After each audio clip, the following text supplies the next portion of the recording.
عملية عبقرية من عمليات تنزيل الوزن، تخدير العصب الحائر الفيجال بلوك.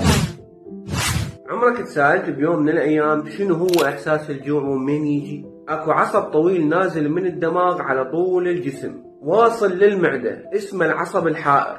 هذا هو المسؤول عن نقل إحساس الجوع من المعدة الفارغة إلى الدماغ. هذا العصب عنده هواي أمور يسويها وينظمها داخل الجسم، حركة أمعاء وهضم ودقات قلب وإلى آخره. لذلك شو نسوي هسه؟ نخرب شغله. الطريقة الأولى قسطرة تدخل للعصب وتجمده لدرجة الصفر، وهنا بعد ماكو لا إشارات ولا أكو جوع. هذا الموضوع تقريبا يطول سنة، لذلك لازم تضعفه بهاي السنة وإلا العصب يرجع يشتغل.